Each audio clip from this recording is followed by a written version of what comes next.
Breaking news! Well done, Mr. President. Dito talaga hindi makamove on ang mga kalaban. Pangulong Bongbong Marcos, viral matapos ilabas sa publiko ang isa sa pinakamalaking alas niya sa ilalim ng kanyang administrasyon. Yes mga kabayan, ito ay isa sa mga pinagmamalaki ng Marcos administration.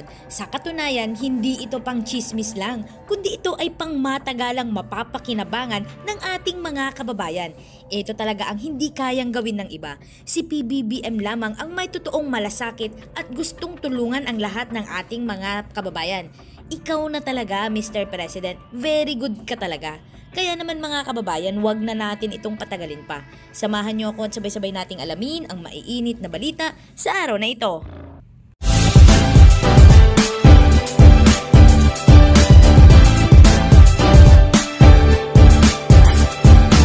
Breaking news!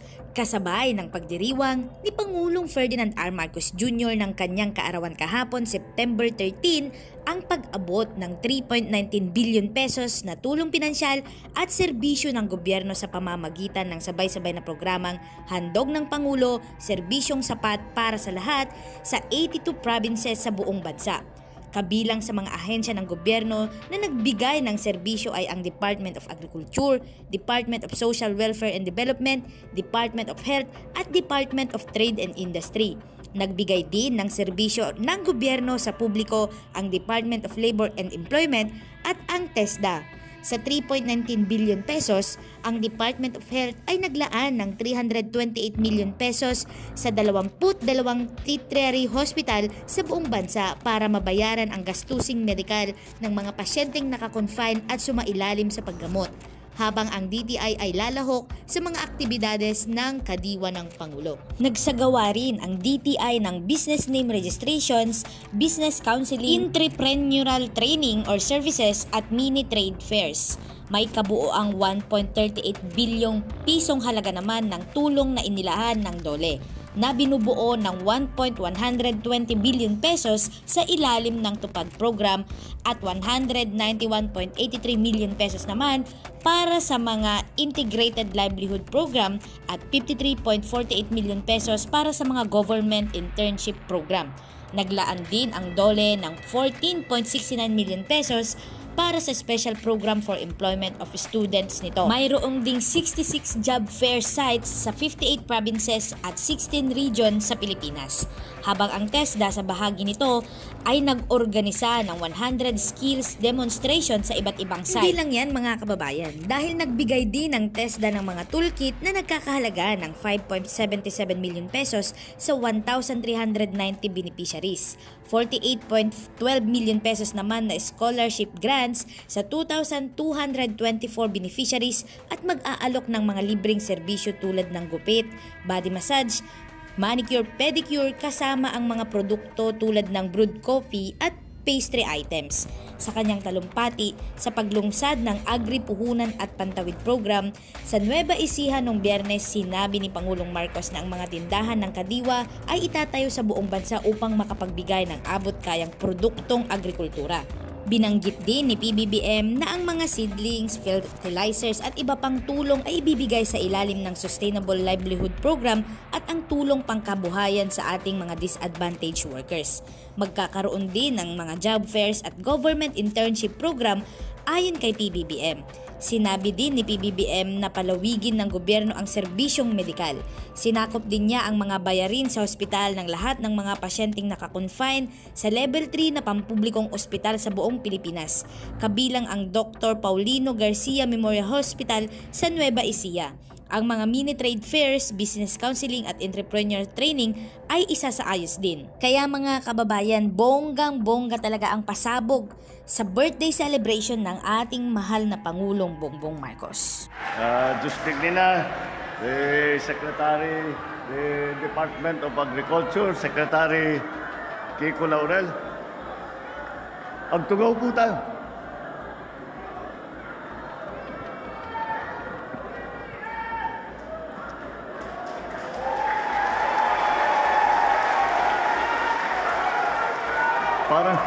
Parang napapalapit na talaga yung kampanya. Ang kinatawan ng unang distrito ng Nueva Ecija Mika Angela Swansing, aking mga anay, at nandito po yung ating host sa lahat ng ginagawa natin, ang ating mayor, ang alkalde ng munisipyo ng Gimba, Jesulito Galapon. Andito rin at napakahalaga dito sa lahat ng ating ginagawa sa agrikultura, ang ating administrator. At alam niyo po, alam naman po ninyo, lahat pagka pinag-uusapan ang agrikultura at pagka pinag-uusapan natin dagitin manalon tayo, ay patubig ang pinaka-importante sa lahat ng gagawin natin. Kaya ko ay nandito ngayon, nanditong administrator natin ng NIA para tiyakin na laging na may supply ng tubig ang ating administrator Eddie Gillian. Kasama din po sa lahat ng proyekto natin, siyempre yung pautang, yung financing, para naman merong gamitin ang ating mga magsasaka para sa kanilang pagsimula, para sa kanilang paglagay, at para naman may puhunan na hawak. Kaya tayo kasama natin sa araw na ito ay ang ating presidente ng DBP, Development Bank of the Philippines, si Mike De Jesus. The President also ng Planters Products Incorporated, Maria Senaida Angping.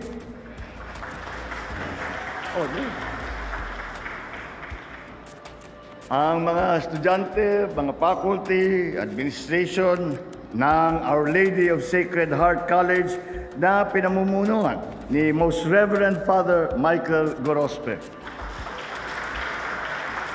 Naregalawan pa ako ng blessed na rosaryo. Gusto nyo Apo Padi. Mga minamahal kong mga magsasaka, ang pinaka-importante nandito sa lahat ng ginagawa natin at sa pagpupulong-pulong natin dito, ang pinakamahalaga na nandito ngayon, kayo po ang mga benepisyaryo ng Agri-Puhunan at Pantawid Program.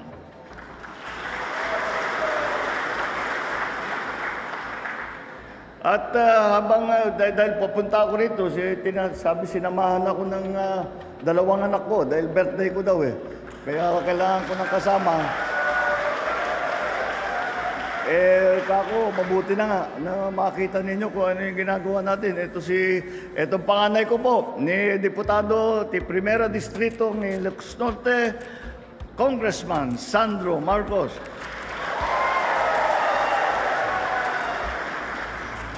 Kani anak ko, Simon Marcos is my second son, Simon Marcos.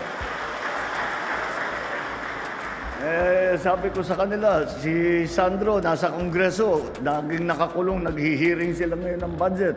Si Simon naman nagtatrabaho sa isang malaking kumpanya, laging nakakulong sa opisina niya. Kaya't kako, mapakita naman ninyo kung ano yung ginagawa ninyo. Kung si Sandro, sabi ko sa kanya, yung mga appropriation ninyo, yan, Congressman, hindi ko understand this. Yung mga appropriation ninyo, para makita ninyo kung saan pumupunta yan, saan namin ginagamit. At mabutit makita ninyo kung paano talaga ang naging buhay ng ating mga kababayan. Kaya ating ginagawa lahat ito. Ang mga kapwa kong manggagawa sa pamahalaan, mga binibini at ginoo, gagayam ken kakabsat na imbag nga bigat yo amin.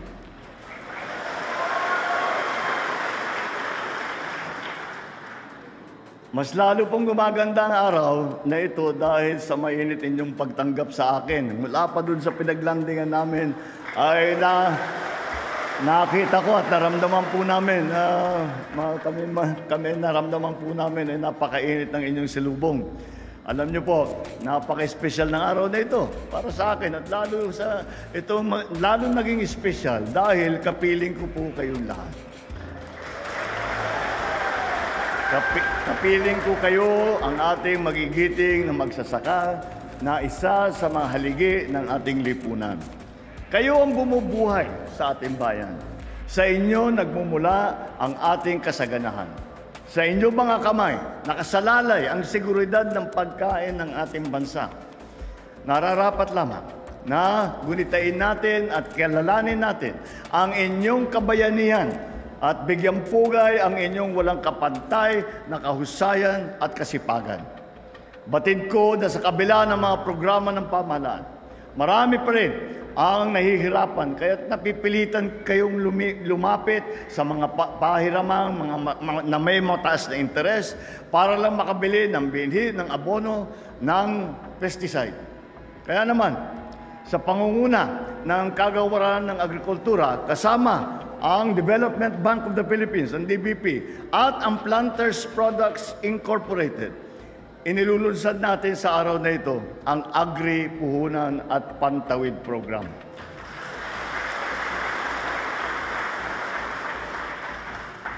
Sa tulong ng programang na ito, ang bawat magsasaka ay makakatanggap ng tinatawag na Interventions Monitoring Card o IMC. Meron na rin ako niyan, na magagamit sa pagbili ng binhi, ng abono at iba pang kagamitan sa pagsasaka mula sa accredited merchants. Wala nang pangambang maluloko sa presyo, wala nang alalahanin sa kakulangan ng pondo. Bukod dito, bibigyan din namin kayo ng 32,000 piso tulong pantawid na ipapamahagi sa 8,000 ipapamahagi ang 8,000 piso tuwing unang linggo sa loob na 4 na buwan. Layunin natin na matugunan ang ilang mga pangangailangan ng inyong pamilya habang kayo ay nag-aantay sa pagtubo ng inyong mga pananim. At pagdating naman ng anihan, ang National Food Authority ang tutulong sa pagbili ng 5 tonelada o 100 sako ng palay sa presyong hindi bababa sa 21 piso kada kilo.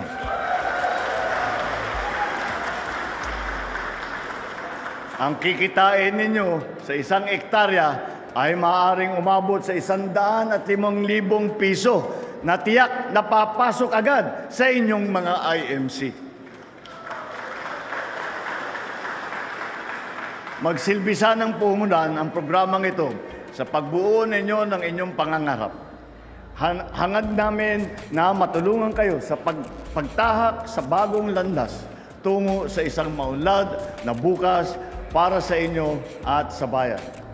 Nandito lang po ang pamahalaan at nakikinig kami sa inyong mga daing.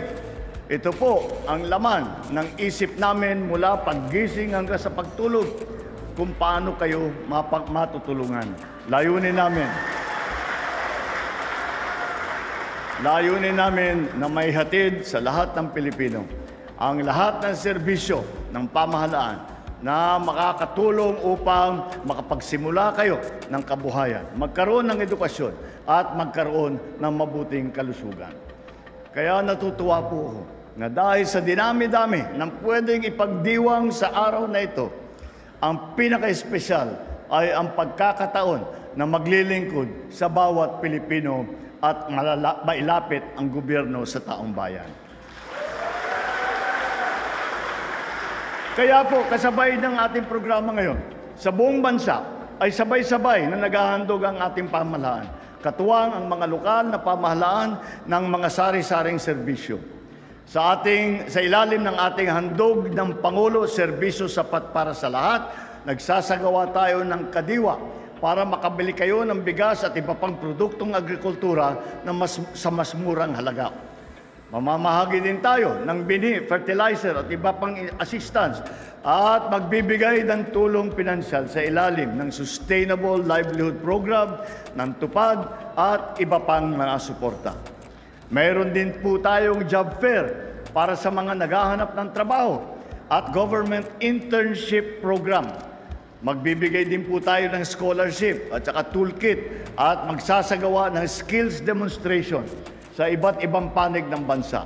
Mag-aalok din tayo ng mga slot para pwedeng gamitin ng ating mga mag-aaral at yung magte-training, magamit nila yan sa TVET. Ang lahat ng ito ay naglalayong bigyan ng bawat Pilipino ng bagong pagkakataon upang magtagumpay.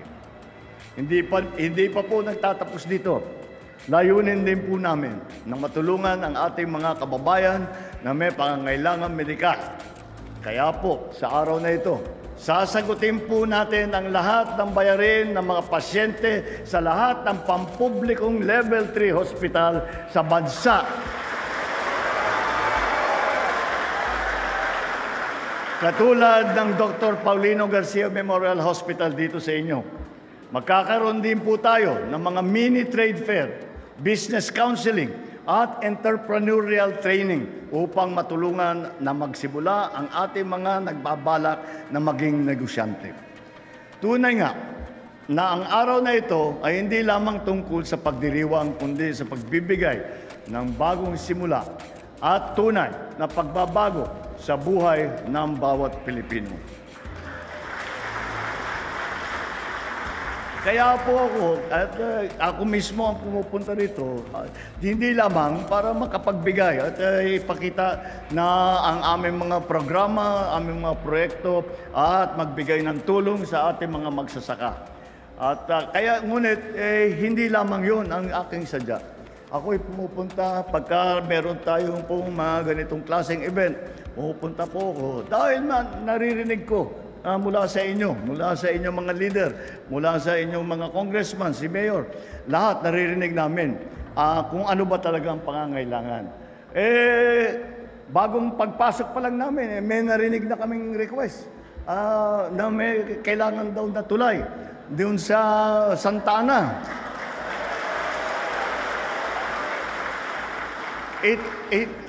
Basit lang. Okay. Approve. Adapay. Ilagay na instruction ko kay Secretary Estrella. Isama niya sa bridge building program ng Department of Agrarian Reform. Meron pong programang ganon. Isama na rin po dahil tulay sa Santa Ana. Kaya masarap itong birthday ko. Hindi lang ako maraming regalo. Marami rin din ako nairegalo. Ito yung blowout ng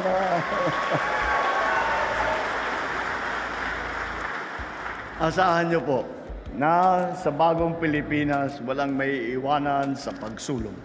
Lahat ay mabibigyan ng pagkakataon na maging masagana ang kanilang pamumuhay. Kaya naman, hinahangad kong mag-uumapaw sa inyo hindi lamang ang pag-asa, kundi pati na ang tiwala at pananampalataya na tayo ay magkakaroon ng matatag na kinabukasan. Sama-sama nating itaguyod ang isang bansang puno ng pag-asa, biyaya at kaginhawaan.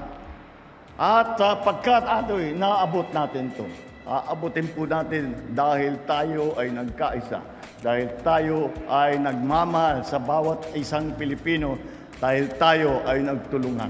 Yan po ang magiging bagong Pilipinas. Mabuhay kayong lahat na bagong Pilipinas. Agbiag, ti manalong tayo. Diyos tiyan din na, naimbag na bigat yung amin.